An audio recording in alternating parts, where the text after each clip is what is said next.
Good morning. I'm Josanne Wright Calendar of the Happy Little Garbage Truck. I have been absent for a bit, but back now, thank you. Talking about EdWeek's 6 top reasons why teachers feel they don't feel equipped to teach SEL or social emotional learning. And I thought that this would be a really neat way to just encourage everyone as we're going into the summer vacation and to encourage teachers to think about, consider teaching social emotional learning this fall. Um, the top reason I would like to focus on number one today, which I feel is a truly huge part of why teachers don't feel equipped to teach or feel ill equipped to teach social emotional learning. And that's one of the top major challenges was students' social emotional needs are beyond the scope of our ability to assist them. And that's just not true. But because I've taught social emotional learning for many years, and I've been working through this my new book, which is an educational program, the Happy Little Garbage Truck. As you can see from the thumbnail sketch, it's an actual program that I created about 4 years ago, and it's a compilation of things that I've done with students over a period of 27 plus years. And I just started thinking, oh, and we could do this and we could do that. Because when I came back to education, I had taken like a 9 year hiatus. One of my supporters was a lady who had been a nun. She said, when you go back to teaching, she says, please remember to make it fun, Josanne.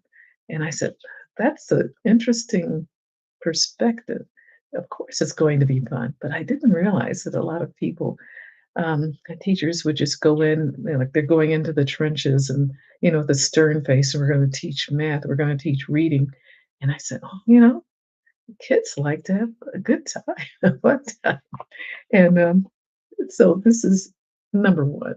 I feel ill-equipped. And the quote one teacher gave, elementary school teacher in Massachusetts, said, "We are sometimes equipped to teach the skills, but the curriculum provided to us is canned and not always relatable to our students." And I truly understand that. It's like someone wrote this curriculum who really hadn't, maybe had done uh, a lot of research and then created activities that they felt would meet those particular areas that the research said a child should have that skill. And well, how can we teach this? Oh, we could do it this way, but not really a tried and true method. So that's why I said, looking at how children learn, and children learn by having fun, I created some activities, just like, oh, there's like Simon Says. And so, you know, okay, I went back to my own childhood, things that were fun to me, which makes teaching fun because I said, oh, I really loved this game as a kid.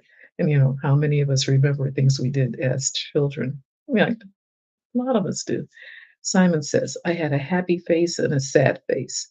I says, when you see the happy face, you have to take a step forward, sort of like Mother May I too.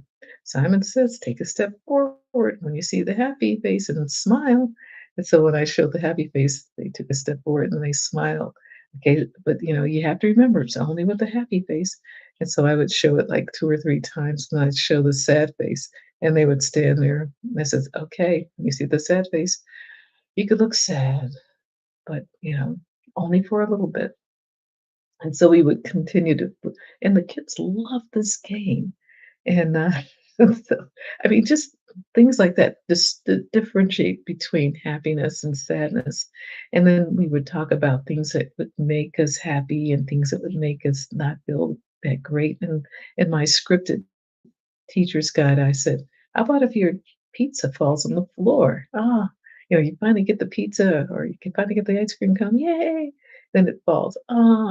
So, differentiating between emotions is basically what I was teaching, but it has to be like real life.